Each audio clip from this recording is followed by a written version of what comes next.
Hi, Mike.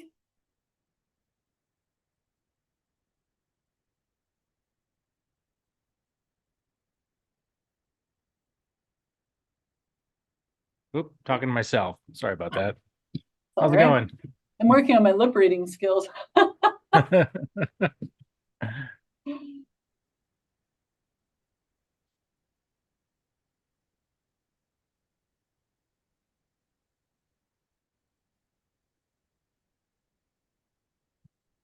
All righty.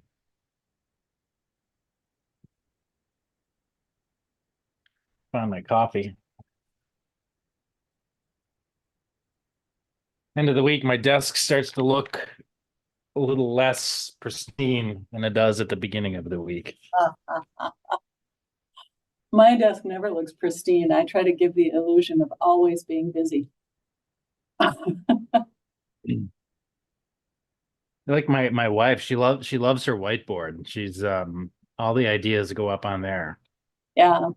My problem is my whiteboard has become quite static, and now I haven't taken things off or added them in a while.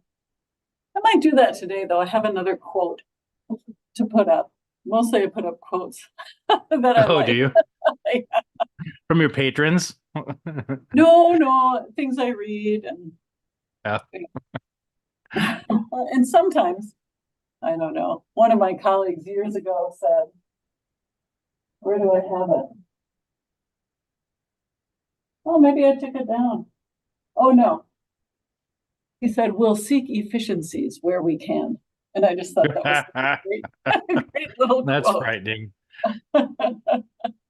from Ryan Curry in 2019, I think, or early 2020, before the pandemic, and efficiencies took on a whole different flair. We will seek efficiencies where we That's right. can. Yep, Otherwise, we're just goofing off, I guess. that's right. That's wild. I'm a little behind the curve today. I was hoping to learn a little bit about the USPTO search tool and talk Oh, about it a little bit today, but I didn't have time to dive in. yeah, I haven't used that in a long time, but you do a fair amount of IP work for folks, don't you? Yeah, Training I everything. haven't done really any, well, I don't have a technical background, so you wouldn't hire me to do a prior art search necessarily. Yeah. Uh, Well, that patent stuff gets complicated in a hurry. It makes me wonder, years ago, I'm not sure if they still are as much as they used to be, but Minneapolis Central Library, the main branch of Minneapolis Public Library, had this whole patent section, and a public librarian who just retired a couple of years ago, who was really deep into patents. They do patent search classes and so forth. But I just feel like as so much more information is available, it's kind of run away from a layperson's ability to be able to just read and learn and figure that out and embark on that on their own. You know what I mean? yeah, yeah. Although I It's think people still do it, and they still are a patent depository, but so much of that is an online search now. what kind of tools do the, oh, really? Yeah, well, what kind of tools did the library have for? Well, back in the day, they had all this print stuff. They were a depository, and then I and then they didn't would know have that. That was a classes on. thing. Oh Yeah. yeah, and then they had classes on how to search, you know, patents online. I'm not sure if they what they do around that anymore. Um, I know of one librarian who went um, to the PTO and did a year-long internship or something to learn more about that. Then I think she left the public library and went to be a firm librarian at one of the patent law firms in town. So I'm not sure now if they've sent someone else to do that training or not. But it used to be Saturday afternoons, learn how to search for patents. Yeah, yeah, I, interesting. I don't think that's I around I anymore. I may be I never speaking lived of in a world where I would have done that on paper. I mean, that was right, never, right, I mean, by the time I got out of school and entered the IP world, everything was electronic. I didn't, right, uh, right. I mean, it's the same that government documents librarians used to spend a lot of time managing and organizing paper. And now there are very few GovDocs that arrive in paper at all anymore. That publishing arm of that is super reduced. Yeah, interesting. Yeah, You wonder what's left behind. You know, right. what's not been digitized. Well, what librarians worry about is that things are digitized and made available and then replaced by a newer edition or a different product. And what happens to that older archival document that isn't in print in a depository anywhere anymore? GovDocs librarians are all over it. I don't know really anything about it, but early on, What that the was current thinking is. Yeah. Yep, things are born digital and published that way. Would they not be retained for archival value? I think they're more on top of that now, but it was a concern. There must be some kind of can you hear me still? Yep, I can hear you. Okay. Recently been having peripheral problems, as you noticed last Friday. Yeah. Yeah, you've disappeared visually for me. There Oh, we now go. you're back. Yeah. Okay. All right.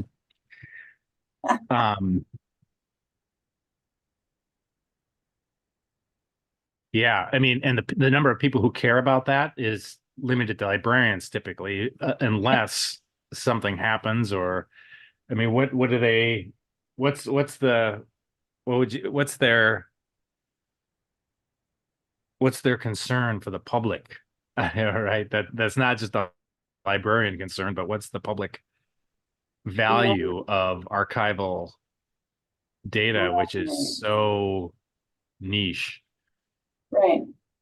Right. I mean, and often like you don't know you need it until you need it. Right, right.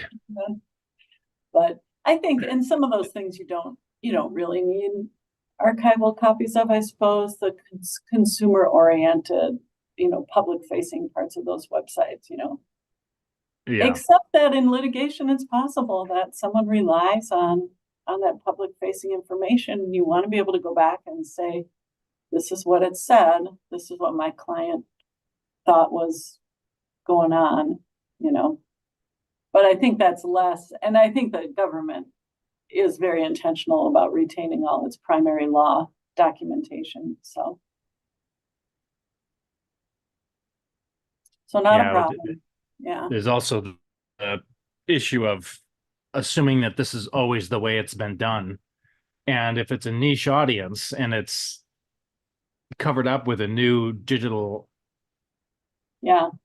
experience, how do you know, or how do you demonstrate that that's actually the way that it's been done? It's easy to cover up and remember, erase history. I'm trying to remember what the issue was, but when Trump became president, there was talk about all these federal agencies completely revamping their information on their web pages so that climate change was presented differently. And I remember reading there was all this like citizen scientist movement to go and capture those web pages before they disappeared. I don't know enough about that project to know if there was a legit concern that they were just going to be destroyed, the old pages, or if they were just being overlaid with new ones. But there's a real rush to capture that information.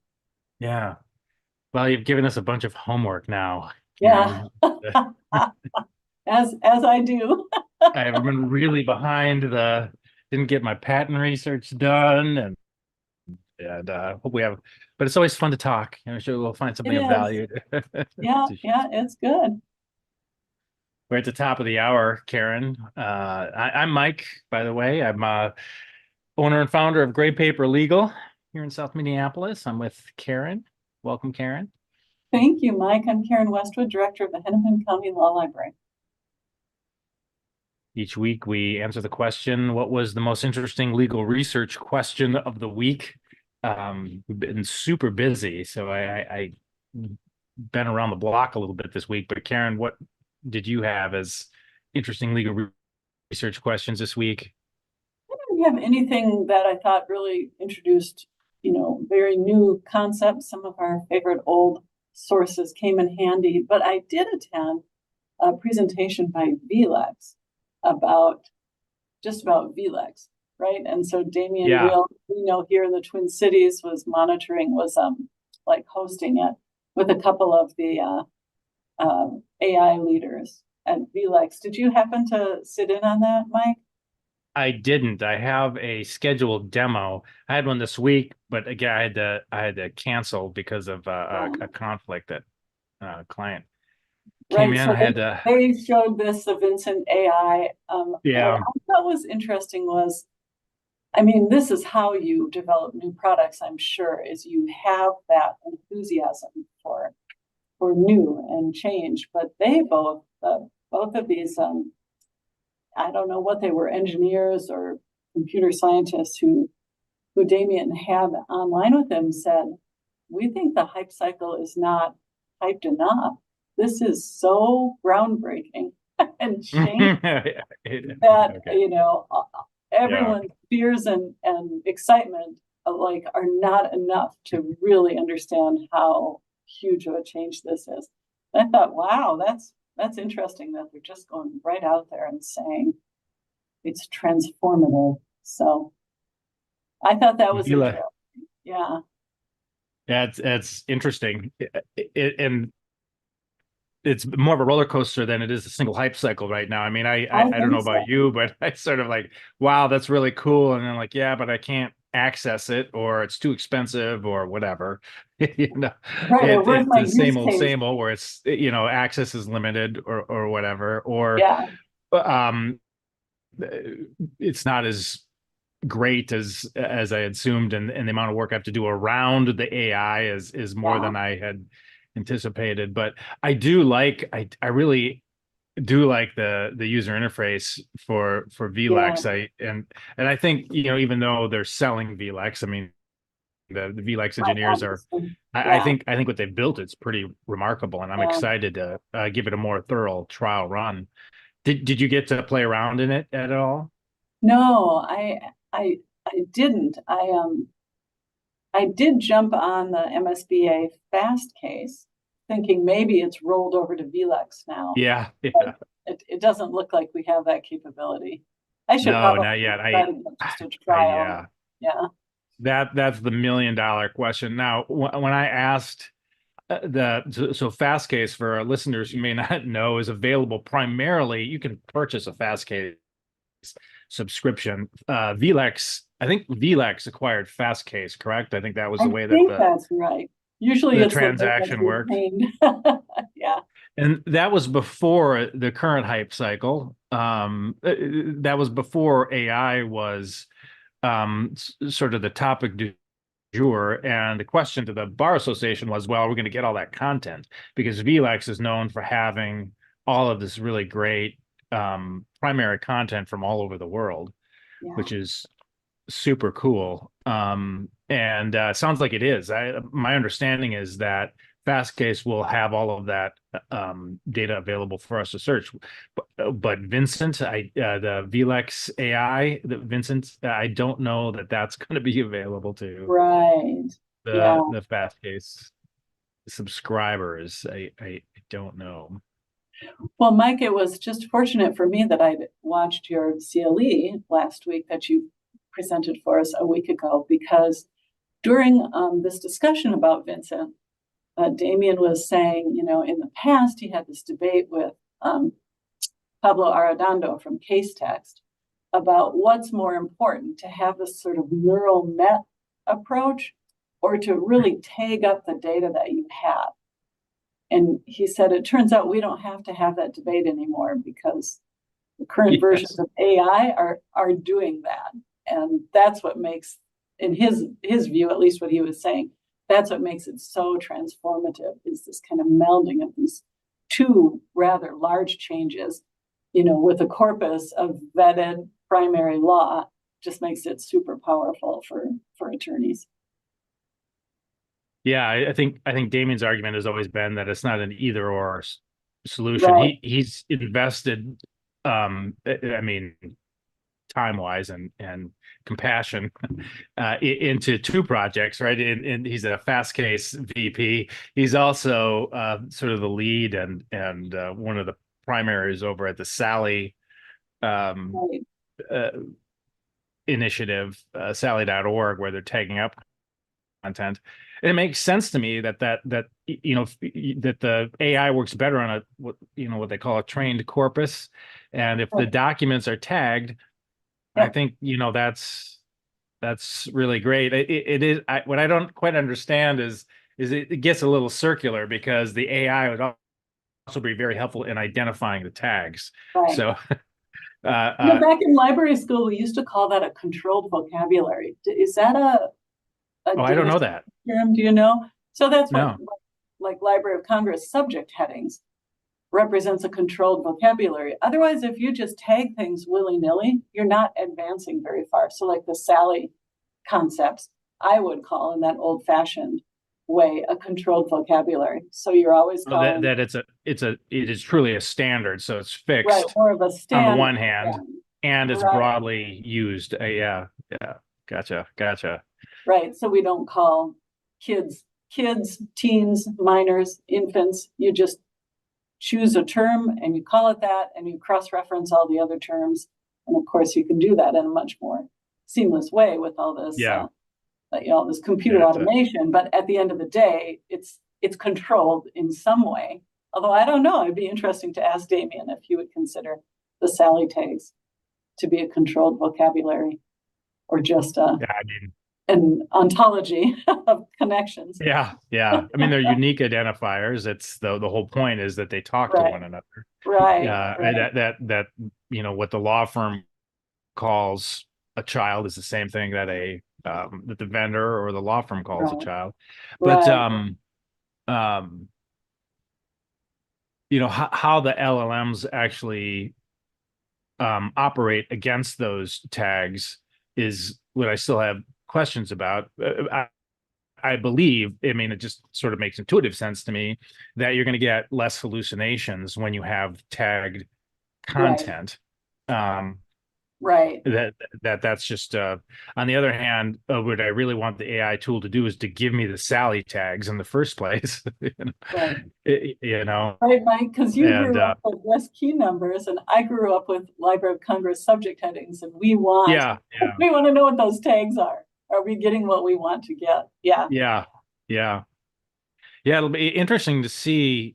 There are competitive Sally's not the only game in town. It's the most widely adopted, I think, currently. I mean, or at least it's being explored by more folks than some of these other ontologies. But I'm curious to know how that would actually work against the key number system, or the Library of Congress, or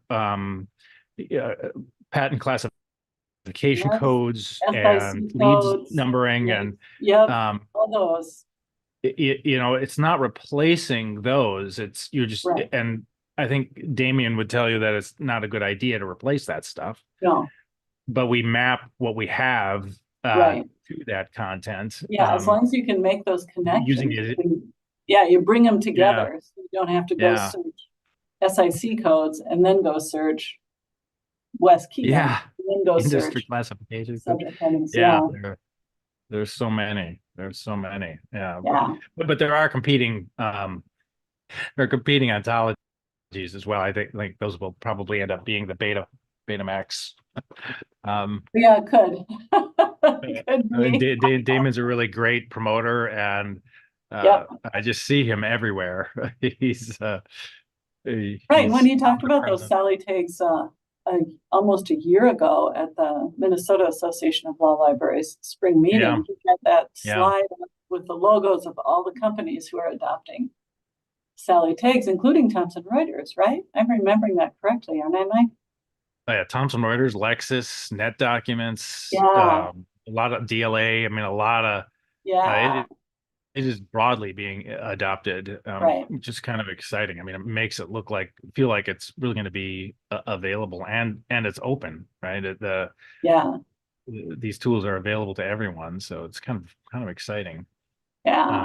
we're just trying to figure out how to properly tag stuff. I mean, it's present enough for us because what we do document automation here, and among other things, we're trying to figure out how to properly tag our own work product with Sally tags so that it can be Yeah. shared. And I mean, that's looking ahead maybe a year or two, but And trying to that's figure always out how been a to just problem in law firms, hasn't it, Mike? In knowledge management systems, is getting your attorneys to tag their documents yes, to make yes, them findable, right? yeah, yeah. We used to No call one that wants to do that. It's not that fun. we used to call that gardening, Oh yeah. where because the system requires so much gardening and weeding Yes. Yep. and attending and caring for that you Yeah. end up doing more of that than actual legal work. And Right. I mean, if the AI can properly do this work for us, that's Oh, that's you huge. know, Then that makes your own work product more accessible to you, yeah, right? Or your yeah, partner. More likely your partner's product, you know. yeah. I'm very excited to see. It's hard to sort of find. There's so much going on around us. It's Right, right. It's great to be busy, right? As a yeah, business but owner, that's how you want to be, but that's a lot of pressure. did did Damien, the one question I had about Vincent, and I wonder if they addressed this, is the availability of this, because I think the last demo I saw was just on a video, and I was hoping to talk to my person this week. I didn't get to, but the availability of Vincent to work against some of the content wasn't available. I think they had UK, Britain, Spain, and the US only available currently. They didn't talk about that, but that's what they were demonstrating. They were Oh, showing UK interesting. search. Yeah. I think I remember Spain being there, and then of course US law as well. And they Yeah. talked about, the tagging up of their database, and they have some unbelievable number of documents, 2 billion or something. And so Yeah. we're closing Is in on 1 billion documents being tagged, but I think there's still, what do they call that? Training it or working it in some way to take. Damien kept saying tag them up. to tag them up, yeah, with Yeah, Sally tagging I assume so. Yeah, I think Sally. that's what he said. Yeah, Yeah. yeah. I mean, so that those documents also, I think, include the docket alarm content. I Well, don't know if yeah, and that's they were accessible talking through about, Vincent. yeah, they were talking about docket alarm as being kind of sitting in a little bit of a separate lane because you don't always want all of that. And that's an enormous number of documents in docket alarm. Yeah. I mean, that's, I have to say, that is one basic thing that I like about Westlaw is that those are directly accessible, except I don't have all of that content as a part of my subscription Right, plan. But right. the filings, well, in this case, there are none for this random Of course, you find case, but one the with the filings number on it. associated with the Yep. case might be available here, right? You could just Right. Yep. that sort of integration. No, those are editorially selected. It's not sort of the big Right. swath of data that you're getting Yep. from Fastcase for docket alarm. But I think a that, lot of times what people use that for, right, is a sample brief or a yeah, sample yeah, something that they just want to take a look at. It doesn't have to be everything. And to your point, I think that's quite effective in Westlaw if that's what you're looking for. If you're yeah, digging deep into a particular case and want all the pleadings for that case, that may or may not be a very good approach. But at least for those kind of representative documents, people use that a lot that way. and those are not available on your bar association membership either. I shouldn't say Right. that. You get 3 free. You get 3 free uh through Fastcase, but I don't know Uh-huh. if that's annual or I should try to jump. I haven't tried it in a little while. Yeah. But docket alarm is not super expensive. I mean, you can, if it's $4 a document, I don't feel like that breaks the bank if you've got so you can pay as you go, which is kind of nice. Right. That's Uh, super nice because if um, that's the thing you yeah, need, that's what you need, and that's not a high yeah, price to take a look at it. Yeah. And yeah, of course, and you in can access. Minnesota, we're really fortunate that for Minnesota cases, we can see a lot of docket information through the court's website Yeah, for many yeah, cases, recent cases. which is really kind of a game changer. And that But stuff yeah, is still free, I believe. yeah, Though they were going to charge, they changed their mind and made everybody yeah, happy. yeah, Search is, still me jumping into Westlaw, running a query, finding a relevant document, relevant citation, yes, the docket number, and then jumping back to MinCro. But yep. I'm doing uh, a party search or a docket yeah. number search. Yeah. The other thing I was wondering about the release of Vincent, I don't know if they talked about this with you, is the last I heard that this might be potentially quite expensive to operate. Now, I'm a little confused about, because I thought that the processing fees were minimal for these call outs to the AI tools.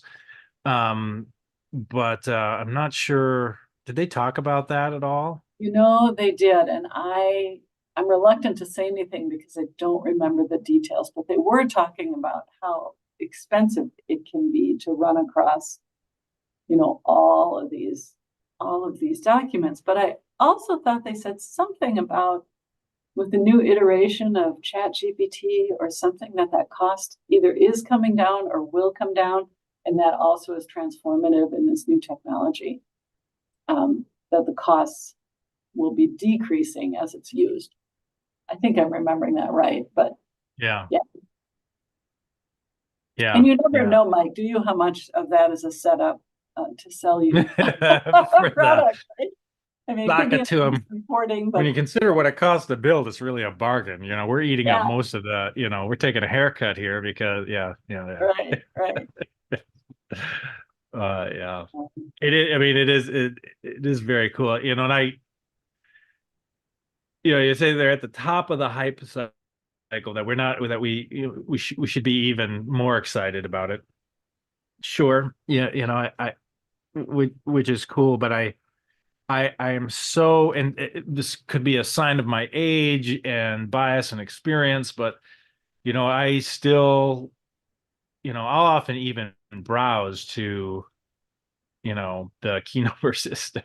I'll do it the very old-fashioned way, and unless it's insurance or evidence or something that's Right, been litigated to death. But public utilities, I mean, what are we talking here? Not right. that, What is our overall conceptual scheme around this area yeah. of law? Yeah, And so two things about this. One is I understand what's going on under the hood, right? I get how this is, and it's a good way to easily demonstrate thoroughness of the work that I've done, and I can demonstrate that. Whereas, using a tool like this is still that black box. It's giving me an excellent answer, but it's not research. It's just, it's asked and answered. And to their credit, I think Vincent, frames it that way: answer a question, right.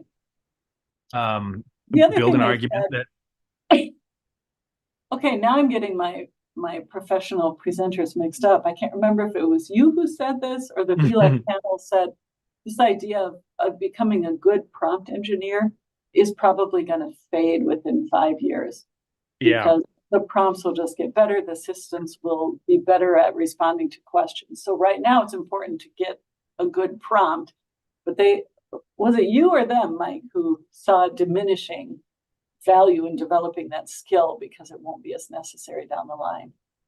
Well, at this point, we're all saying the same things, what we've heard Yeah. from other people, right? Right.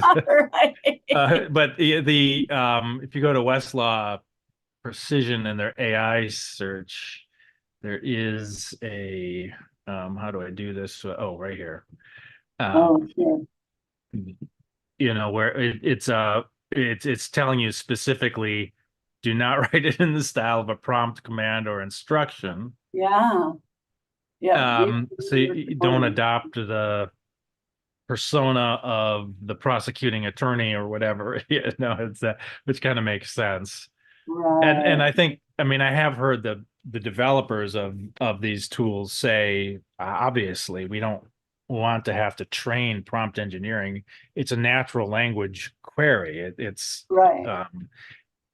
you think about it as just regular communication, and as long as you're asking a clear question and should be able to provide Yeah, the correct response. So, I mean, that it's makes sense. definitely, yeah, it's interesting stuff. I think it's so interesting and useful for attorneys because they have a better understanding of what they're searching for. As someone who deals with the public, to a great extent, I hear these companies saying they want it to be useful for pro bono, I mean pro se patrons or for non-attorneys, and I I think it could be. I'm just not sure they have a full appreciation of how little non-attorneys understand about legal vocabulary, or really anything Yeah. about research. So yeah, it'll be. I mean, maybe it will really improve the results for non-attorneys, but I'm afraid it will just send them down more rabbit holes. It'll sound more convincing than what it, Yeah. It's a good point. I don't know how well, I mean, because a lot of the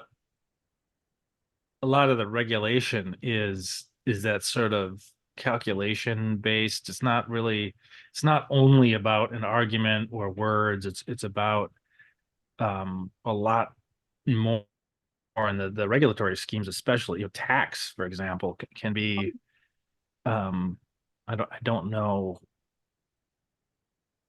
I'm not even sure how to think about it in those terms, right? It's a, right, if it's a harassment proceeding, if it's an eviction, if yep, it's a landlord tenant issue, um, that's one thing. right. Even That if it's a could be family more law, true. Yeah, these places where we have so many unrepresented clients, I right. think there's a lot of value there. I think, Yes.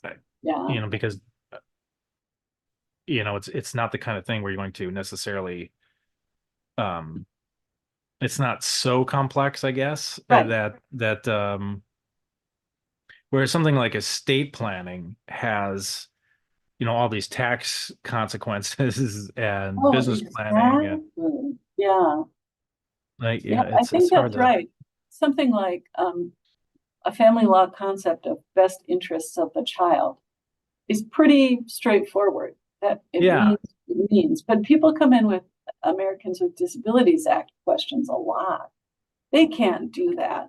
And then you're deep in the regs talking about waived entities and Title II, blah, blah, blah. And it's so complicated. People do have an instinctive sense. This shouldn't be this way. This is wrong. But to try to make sense out of the ABA and its regulations, it's just Byzantine. yeah, and I feel like an attorney is in the business of educating quite often, right? And I think so so. if you're sitting down with a client, you're not necessarily, um, presenting all of the information. You're aware as an attorney of all the stuff that you're not saying. Yes. But it's sort of sitting back there, for you to grab if something else comes up that you weren't aware of, that your client didn't tell you about because that wasn't a part of the initial conversation or whatever. Yeah. Or something your client has heard, and you can say, yes, but this is why it doesn't apply to your situation. Yeah. And you can retrieve all those, as you say, all those aspects of a case that you've looked at and put in a parking lot because as far as you know at that moment, they don't apply and they're Right, not right. relevant. But I don't think a pro se patron usually knows enough to know what to put in the parking lot and what to try to argue, and so Right, they try right. to argue everything. Yeah, And I just, even in a situation where the AI is smart enough to deliver the narrow content, right, um, it's always, I mean, the AI is not worried about what we're not saying. We're purposefully not saying something because it's not applicable or it's not right, helpful for the client to have all of the world of information. right. Uh, but yeah, I don't know. Well, I don't know. Mike, I don't know who our audience for our podcast is really, but we often talk about things from the point of view of the big vendors and attorneys and firms and Mhm. so forth. But I'm here to tell you that like civil legal aid folks and public defenders are very interested in AI applications in their work, Oh yeah. right? Who can help like with a lot of these sort of intake processes, some of these time-consuming parts of that whole, I don't know, the whole encounter from first encounter kind of moving on, and they're trying to figure out where can they use AI to take care of some kind of rote tasks and then leave the attorneys to do the work that requires, the actual expertise and judgment calls. So I think that's interesting. And then, of course, it's hard for legal aid folks and public defenders sometimes to get at these tools and to have the time to evaluate them. So it's just very interesting to see where that's going to go in terms of helping folks who are disadvantaged, as well as helping your more sophisticated attorneys. Yeah, and I wonder, I wonder how it reshapes how legal aid organizations are situated. If these tools are as smart as we think they might be, are they, it's not only just triage of incoming, but helping. I don't know, it could go in any direction, right? I mean, you could have more clients coming in because they recognize that the problems that they're having are actually related to a legal problem, Right. which is a big legal aid problem, right? That folks who have an issue don't even it's not just that they think they can do it themselves, they just don't recognize it as a legal problem in the first place. Yep. Until So afterwards, yeah. these tools available to consumers direct more people to legal aid, or does it just replace, because they're sort of legal issues at the consumer level, not maybe highly regulatory, but something that's more available to the consumer, maybe it just solves a problem, and that resituates legal, takes the burden off of legal aid to handle. There are always more legal aid clients, so it isn't like, I don't think legal aid attorneys have anything to worry about being put out of a job, because no they problem. only meet some small percentage of the demonstrated need. So to the degree it could lighten that load, it could be good. Yeah. I mean, that's sort of where I'm most excited about this technology, actually, is that. Right. Can it level the playing field at all? Yeah. Yeah. I mean, we've got kiosks and navigators and public terminals and things like that, not to mention Google. It's kind of exciting to see that maybe this helps, in a more real way. I do think, like we were talking in the podcast, I'm beginning to think more and more that attorneys are going to be sort of the verifiers of the world, in many respects. That the LLMs, that the AI are really going to do a bulk of the work, and it's going to be left to, a smaller, much smaller subset of legal professionals, whether they're attorneys or what, I don't know. Performing the service of verifying the results, or thinking about alternatives, or picking apart deep fakes, or whatever it is. Yeah. So I see you pulled up this the Law Librarians AI blog. Yes, we were talking about the this is where I pulled that the tip sheets here. So ABA Tech Show. I just booked my travel for the tech show. Super excited to go this year. And that's in the spring. No, I've never been. I know a lot of law librarians do, but yeah. I headed down there. Some of our colleagues will be down there. Is that like in March or April? February. Yeah, it used to be in March. February already. Yeah. It's like mid-February now. I'm not sure why they bumped it earlier. It used to be early March, I think. But well, February is a good month to get out of town, no matter where you live, I think. Even if it's, out of town or out of your house. I mean, that's kind of the same thing. Whatever. Though it's been extremely warm. I have no complaints, I guess. But But this writer, I don't know, Jenny Wandrachek, maybe, but she's giving a presentation, and she had a couple of tip sheets that she produced on how to use, and I think these are directed towards the public, Chat GPT, Oh, sure, yeah, Bing, Bing. Bard, kind of thing, and um, bring one of these up, maybe. Talks about identifying a role, specifying the output format, Right. and really walks through the process of this is really the opposite of what Damien was telling us about in many respects, right? We, why are we prompt engineers? Is this is AI and it should, adjust to natural language, but But we need to be for the time being. Yeah. yeah, and for the time being, and some of these tools do work better, as we've seen when we adopt, we assume a role: prosecutor, Yeah. defense attorney, supervisor, etc. Yeah. So she put together this little form for students to work through when they're using the kind of interesting. Yeah, that is interesting. I do like this AI law librarian's blog. I also I often have issues with this. But I have to say they're always a good point, and my issues have to do with me not understanding typically, how this works or why you would want something like this. Well, one of the comments here, one of the earlier blog posts had to do with like a research trail for AI. And where was that? Well, there's a cool one here in the step-by-step on how to generate questions using XML markup. I mean, so very cool stuff. But one of the questions here, there aren't a ton. Where is this?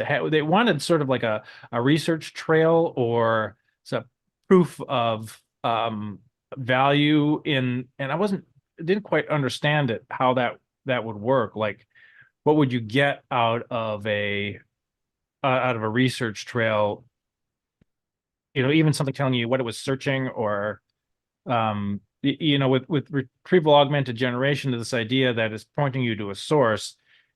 The source is great, so I'm not sure what we gain by looking under the hood of the search tool, of the algorithm. I'm not sure. Yeah, I'm I not sure understand how the that was value of that. presented, but I think what law librarians who teach want to know is, what was the thought process of the student and how did they get to their result? Often students think what the professor in legal research wants is a particular result.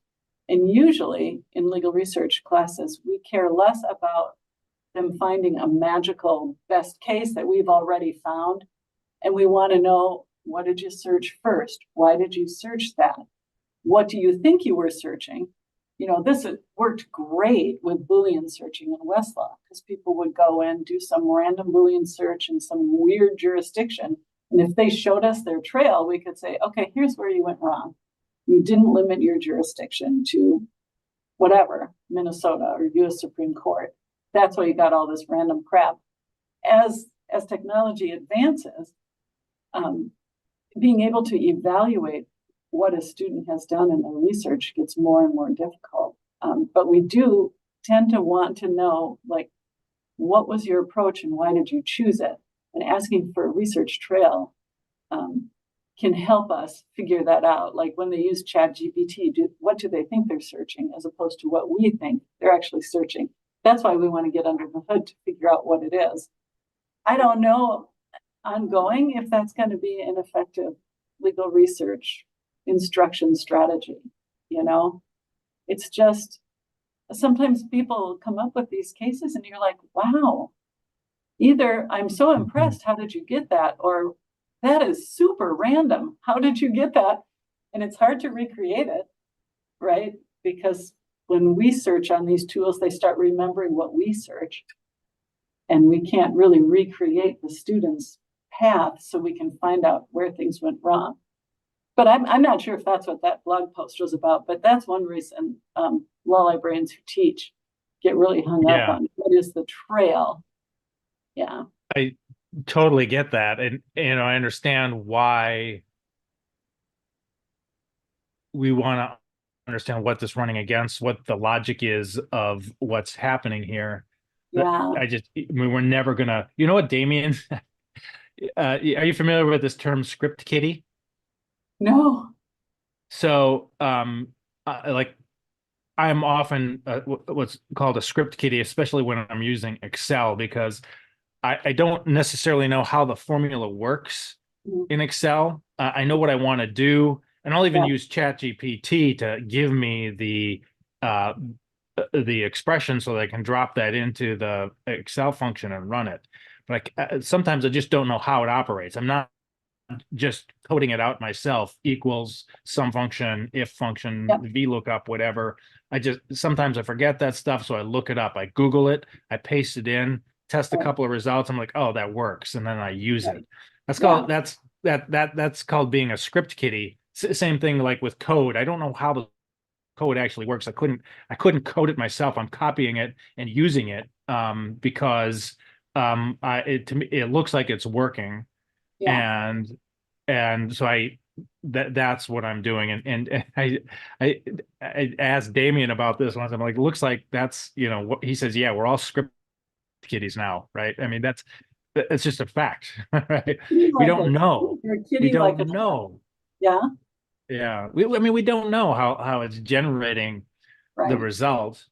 right, So I mean, the adoption of the tool is just one part right, of a research project. If yeah, we're using that as in terms of research, um, but it really it's not research. If it's only looking like we were talking about earlier, if it's only looking at content that's currently available and not looking at stuff that's um, been deprecated because it's just niche product and it's right. content that nobody valued at the time and it's just been lost to the ether. We don't know, and it's got to be part of a bigger picture, and I know, and I sort of got to be remember put in its way, place, I guess. I don't know. yeah, way back in the day when I was in library school, online catalogs were, you know, really hitting their stride. And there's some discussion about how much does a librarian need to understand about how an online catalog is constructed? Should everyone learn to code, And I remember Yeah, one of these experts saying, look, you drive a car and it gets you where you go. And most people who drive cars do not understand how it works, yeah, how yeah, to fix it. You know what you need to do, and you know if your car does what you need it to do. And that's what you have to be able to evaluate. Can it get you where you want to go? And that's the same with an online catalog and the same with all these tech tools. How much are you willing to pay and will it get you yeah, where yeah, you yeah. want That too. to get you Yeah. to go? So But as you say, we're not just. It's not just about the result. It's not about getting from A to B. It's about right when you're teaching, you want students to yeah, understand how did I get from A to B? And yeah, was that the yeah, most efficient way? Can I rely on that method in the future? So yeah. it can be kind of a challenge. But I mean, I'm teaching again an advanced legal research class this summer, and I'm thinking, maybe I need to set down some of this desire to understand how people. But you do want your students to understand what they're doing, not just come up with a great case one time out of sheer luck. Yeah. You know, Well, a result is never the end of the journey when you're constructing exactly. Yep, I mean, and students often want yeah. a result, the correct Yeah. one. Do they? Do they? It's interesting. I've been away from it's interesting. I think especially first year students, because that's what you're trained up to do as Hmm. in K-12 and then college is drive to a result that your instructor is looking for. And it really makes students uncomfortable to have a professor saying, well, I don't know. I mean, you got some good Yeah. results. Maybe that's the best you can get. What do you think? We're like, Yeah. "Ah." Yeah. Well, it depends. It Yeah, depends. yeah, exactly. That's great. What do you have That's coming up great. this next week, Mike? Uh, this week I've got well I am excited to take my own Vincent tour. I'm going to be testing that Yes. this week. I'm going to do my trial sub, and I don't know if I'm going to add that to my toolbox or not. It depends, sort of depends on the cost, and I do occasionally need to find that poor case, which is I hate to turn that work away when it comes. It doesn't come very frequently, but there are times when I need international case law. So I'll be evaluating VLEX next week and seeing if I can afford to add that to my lineup. Because so far it's not in Yeah, yeah. fast case. So I hope you'll share with me what you find because I wonder, I always wonder from a public law library point of view, is it worth it to pay for and adopt a new product and then try to promote it? Is your firm wondering if this kind of tool would help with something? Well, call us with your question, we'll run it, and that's a way to do real life testing. I don't know. You have to get people to call you with the questions if you're yeah, taking yeah, that approach. So I'll see. You share with me what you find. I will. I will. Yeah. Yeah, I see if it's translation is helped yeah, along by the AI, and so yep, I'm pretty excited to give it a test run. yeah. That sounds great. My biggest overhead is subscriptions. It's more than rent. I mean, it's crazy. It's I'm sure. Yeah, they all add up.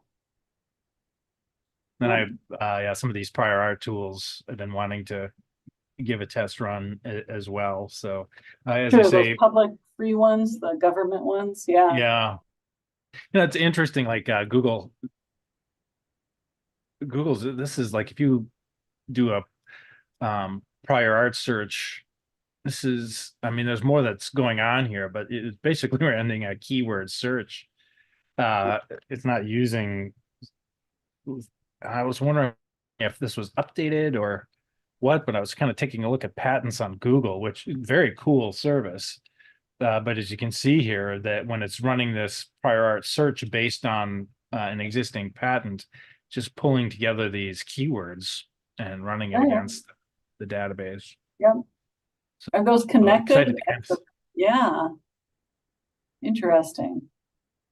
what about you? What's on your calendar this week? I don't think we have anything in particular coming up this week. The law library is just doing our thing, Just humming along this week, huh? All coming right. along. Yep. Well, we look forward to talking to you next week. Karen, thank you so much That's again. great. Thank you. You're awesome. I really appreciate it. And we'll check in. We'll check in next week. Sounds great. Take care. Take care. Bye. Bye bye.